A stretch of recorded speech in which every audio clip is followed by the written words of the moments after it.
qayb ka mid ah maxaabiistii laga soo daayay xabsiga Mandheera ayaa maanta si weyn loogu soo dhaweeyay magaalada Laascaanood. Tirada maxaabiista oo ahayd ku dhawaad 40 maxbuus oo ka mid ah maxaabiistii lagu qabqabtay dagaaladii kala duwanaa ee ka dhacay jiidaha gobolka Sool ayaa waxa maanta markii ay soo gaadheen magaalada Laascaanood si weyn ugu soo dhaweeyay mas'uuliyiinta maamulka gobolka dadweyne iyo gaadiid kuwaas oo uga hortagay meel ka baxsan magaalada isla markaana ku qaabilay waji farxadeed maxaabiistani oo muddo dheer ku jiray xabsiga Mandheera. maxaabiista ayaa waxaa hogaaminayay taliyaha ciidanka asluubta Somaliland Maxamed Xuseen Faarax Xiirane waxaana halkaasi ka hadlay mas'uuliyiinta maamulka gobolka kan degmada Laascaanood iyo taliyaha ciidanka asluubta ee hogaaminayay gaadiidkiisa maxaabiista laga soo daayay xabsiga Mandheera.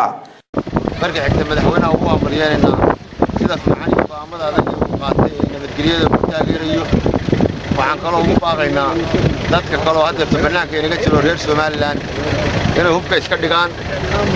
inay yaraatay nabadgelyada sida reer buu hadda yeeleen ay nabadgelyada u qaataan oo u soo dhaweeyaan oo lagu dhiirado geesinimadu ma xabad la rido waxa weeye iyadoo nabad la qaato ay sida reer buu hadda go'aanka nabadgelyada u qaateen inay u qaataan waxaan kaloo u baahan bismillaahir rahmaanir rahiim waxaan soo dhaweeynaa maxaabiista u dhalatay gobolada wala isweydaarsaday arrintaasna waa arrin talaabo horkac qayb kaliyada oo salaamaya barasha magaalada dawladda aan ku kulnay waxaan idin wadnay nimankii dhalinyarada dhawaan lagu qasdayaalka oo nabad qabaan oo ay gudoomisan ciidana gurigoodii wixii nabadda ku dhiiradayna u aamuliyayna wixii nabadda ka baqayna oo dhiirigelinayna waxaan soo dhawaada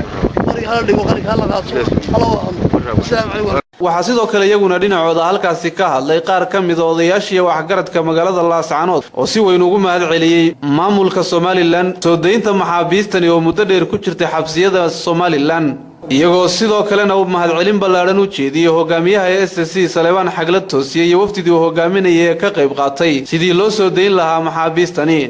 soo deynta maxaabiistan ee soo gaadhay maanta magaalada Laascaanood oo sidoo kale qayb ka mid ah iyaguna gaadhay magaalada Buuhoodle kuwaas oo horey looga soo qabtay jiidaha dagaalka ee magaaladaasi ayaa waxa ay soo deyntooda ka dambeysay kadib markii heshiis laba geesood uu dhex maray madaxweynaha Somaliland iyo hogaamiyaha SSC Saleebaan Xaglad Toosiye.